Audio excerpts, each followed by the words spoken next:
Alors, dans cette capsule vidéo, nous allons parler de la forme trigonométrique des nombres complexes. Alors, nous avons vu dans la dernière capsule vidéo comment on pouvait représenter un nombre complexe sous sa forme binomiale, c'est-à-dire sous sa forme z est égal à a plus bi, où a est sa partie réelle et b sa partie imaginaire. On a vu aussi dans cette capsule qu'on pouvait représenter un nombre complexe graphiquement dans ce qu'on appelle un plan d'Argan ou un plan complexe, c'est-à-dire un plan où on a sur l'axe horizontal l'axe des réels et sur l'axe vertical l'axe imaginaire. Aujourd'hui, on va voir comment on peut représenter un nombre complexe sous sa forme trigonométrique en utilisant la longueur du vecteur et également en utilisant l'angle que fait le vecteur avec l'axe des réels, c'est-à-dire la partie positive de l'axe des réels. Alors, commençons par le module du vecteur z, donc sa longueur, qu'on note par un z entre deux barres verticales, et ça correspond donc à la longueur du vecteur associé au nombre complexe, et on l'obtient de la façon suivante, en faisant z est égal à la racine carrée de a carré plus b carré. L'autre paramètre dont on aura besoin pour représenter la forme trigonométrique, c'est l'argument principal de z. L'argument principal de z, donc, qu'on note par a majuscule rg parenthèse z, c'est l'angle que fait le vecteur associé au nombre complexe z avec la partie positive de l'axe des réels du plan d'Argan mesuré dans le sens anti-horaire. Cet argument-là est toujours compris entre 0 et 2π si on travaille en radians et entre 0 et 360 degrés si on travaille en degrés. Par contre, il faut tenir compte aussi qu'il peut y avoir d'autres angles équivalents à cet argument principal-là, tout simplement parce que si on fait un tour complet dans le sens horaire ou dans le sens anti-horaire, ben on va arriver avec un vecteur qui va être exactement au même angle que l'autre, mais comme on aura fait un tour complet de plus, ben il faudra ajouter 360 degrés à chaque fois, ou si on tourne dans le sens horaire, retirer 360 degrés à chaque fois. Donc à ce moment-là, ben on aura ce qu'on appelle l'argument de z.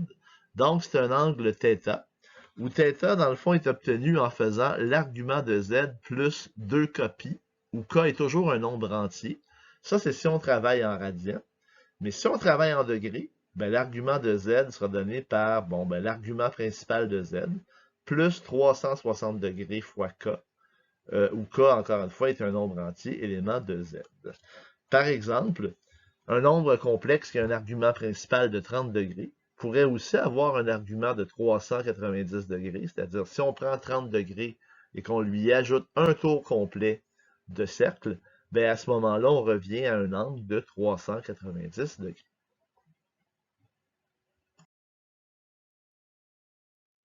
Alors, on va voir maintenant comment on peut trouver justement cette forme trigonométrique du nombre complexe. D'abord, ben, je vous rappelle que le module du nombre complexe qu'on va identifier par R ici ben, correspond à la racine carrée de A carré plus B carré. Ensuite, pour trouver la partie réelle du nombre complexe, c'est-à-dire le A, ben, je vous invite à regarder le schéma qui est ici.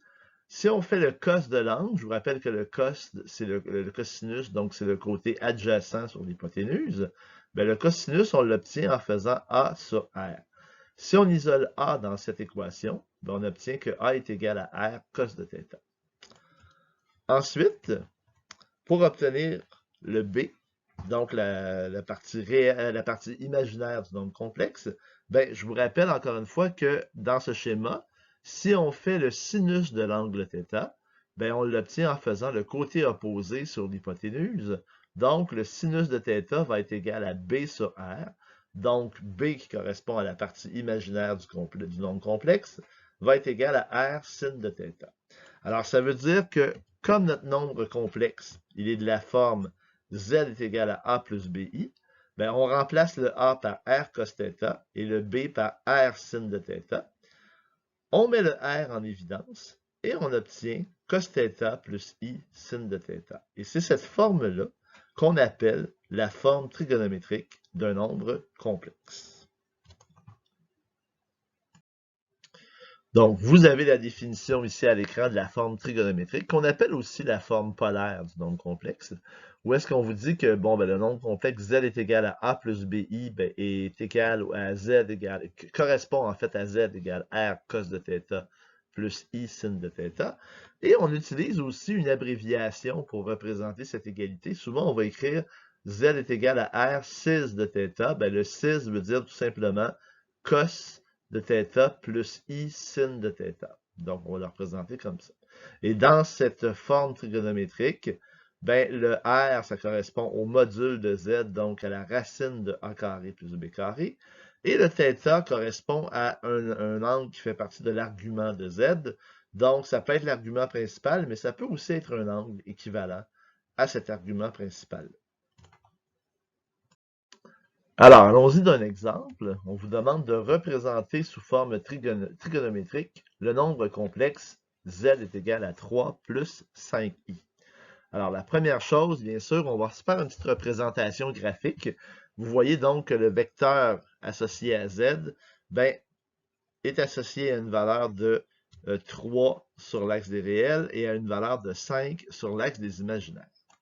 On va commencer par trouver le module du vecteur Z, donc en faisant la racine carrée de 3 au carré plus 5 au carré. Ça nous donne racine de 34. Ensuite, on va trouver l'angle θ associé à ce vecteur. Premièrement, ben, on se rappelle que quand on fait la tangente d'un angle θ, ben, c'est toujours le côté opposé à θ sur le côté adjacent. Donc, dans notre cas ici, le côté opposé, ben, c'est ce côté-là ici, donc il vaut 5. Et le côté adjacent, c'est celui-là, et il vaut 3. Donc, on fait tangente de θ est égale à 5 tiers, ce qui veut dire que θ va être égal à l'arctangente de 5 tiers. Et si on travaille en degrés, ben cette arctangente-là va être égale à 59,04 degrés. Alors, ce que ça veut dire, c'est que votre nombre complexe, Z, ben, il est égal à racine de 34 fois le cos de 59,04 degrés plus I sin de 59,04 degrés. Et si on utilise la forme abrégée, ben, on peut dire tout simplement que Z est égal à la racine de 34 fois le 6 de 59,04 degrés. Je vous mets au défi, vous pouvez tout simplement calculer racine de 34 fois cos de 59,04 degrés et vous allez obtenir comme résultat 3. Et si vous calculez racine de 34 fois le sinus de 59,04 degrés, vous obtiendrez comme résultat 5.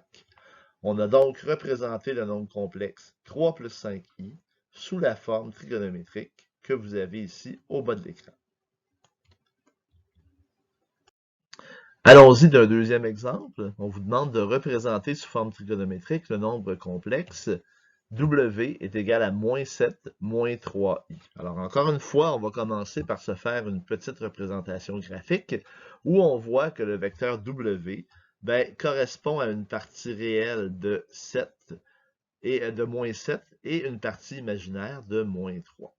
Alors, encore une fois, nous allons commencer par trouver la longueur du vecteur W en faisant la racine carrée de moins 7 au carré plus moins 3 au carré, ce qui donne racine de 58.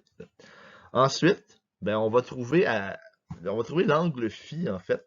L'angle phi, c'est l'angle qui est ici et qui se trouve entre le vecteur et l'axe horizontal.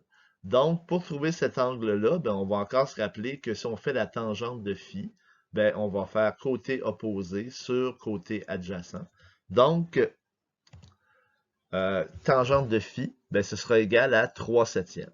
Et si on fait arctangente de 3 septièmes, ben, on obtient 23,2 degrés. Mais je vous rappelle que l'argument du nombre complexe, ben, c'est l'angle que fait le vecteur avec la partie positive de l'axe des réels. Donc, on va ajouter à cet angle-là 180 degrés pour obtenir un argument de 203,2 degrés. Alors, le vecteur qu'on obtient, pas le vecteur, mais le nombre complexe, pardon, qu'on obtient, ben, c'est ce nombre complexe-là ici. Donc, c'est sa forme trigonométrique. Donc, c'est W qui est égal à racine de 58 fois le cos de 203,2 degrés plus I fois le sin de 203,2 degrés. Alors, nous allons voir maintenant la définition de l'égalité de nombres complexes sous leur forme trigonométrique. Alors, considérons qu'on a deux nombres complexes sous forme trigonométrique. Donc, d'abord, le nombre complexe Z égale R6 de θ et le nombre complexe W égale P6 de phi. Ces deux nombres complexes-là sont égaux si et seulement si, premièrement, les deux modules sont égaux, c'est-à-dire si R est égal à P, et deuxièmement, si l'angle θ est égal à phi plus 2 copies si on utilise les radians, ou encore θ va être égal à phi plus k fois 360 degrés si on utilise les degrés. Et on vous rappelle que k est un entier, donc k doit être un entier. Alors il faut en fait que les modules soient égaux et que les angles soient équivalents. Alors, allons-y d'un exemple. On nous demande de vérifier si les nombres complexes 6 cos de pi sur 3 plus i sin de pi sur 3 et 6 cos de 11 pi sur 3 plus i sin de 11 pi sur 3 sont égaux. Alors, première chose, bien sûr, dans le premier nombre, on peut réaliser que le module du nombre complexe est égal à 6 et l'argument est égal à pi sur 3. C'est même l'argument principal dans ce cas-ci. Dans le deuxième nombre complexe, on a que le module est égal à 6 et que l'argument est égal à 11 pi sur 3 et on va le noter cette fois-ci par phi. Alors, pour que les deux nombres complexes soient égaux, la première chose, il faut que les modules soient égaux. Alors, c'est le cas parce qu'on voit bien que R est égal à P et est égal à 6. Donc, la première condition est vérifiée. Reste maintenant à vérifier les angles. Et on peut voir dans les angles, on va se poser la question suivante. Est-ce qu'il existe un entier K tel que pi sur 3 va être égal à 11 pi sur 3 plus 2 copies, vu qu'on travaille en radian. Alors, isolons le K dans cette égalité. Donc, j'envoie le 11 pi sur 3 du côté gauche. Il va me rester donc moins 10 pi sur 3. Et si je divise ça par 2 pi, ben, je réalise que le K va être égal à moins 5 pi sur 3. Moins 5 tiers, en fait. Moins 5 tiers, ce n'est pas un entier. Donc, comme ce n'est pas un entier, ben à ce moment-là, je vais dire que les deux nombres complexes ne sont pas égaux.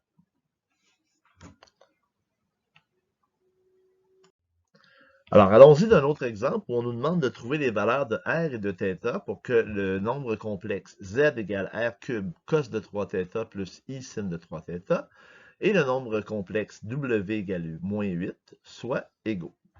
Première chose qu'il faut réaliser dans cet exemple-là, c'est que le nombre complexe Z est sous sa forme trigonométrique, alors que le nombre complexe W est sous sa forme binomiale. Donc, nous allons convertir le nombre complexe W dans sa forme trigonométrique. Donc, on va exprimer donc W égale moins 8 sous sa forme trigonométrique. On va le représenter vectoriellement.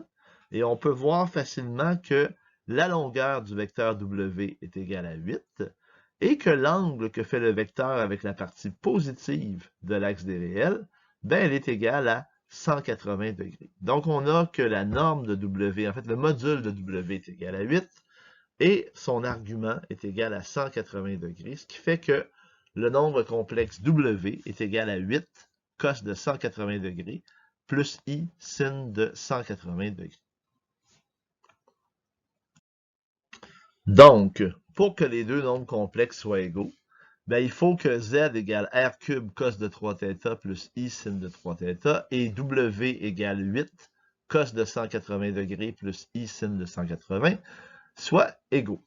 Alors, ça implique, en premier, que R cube doit être égal à 8. Donc, R doit être égal à la racine cubique de 8, ce qui veut dire 2. Ensuite, il faut que 3θ soit égal à 180 degrés ou à tous les multiples, en fait, de 180 degrés, c'est-à-dire tous les angles équivalents de 180 degrés, c'est-à-dire ceux où on ajouterait des tours ou encore on enlèverait des tours. Donc, on dit que 3θ va être égal à 180 degrés plus k fois 360 degrés. Et je vous rappelle que k a l'obligation d'être un nombre entier.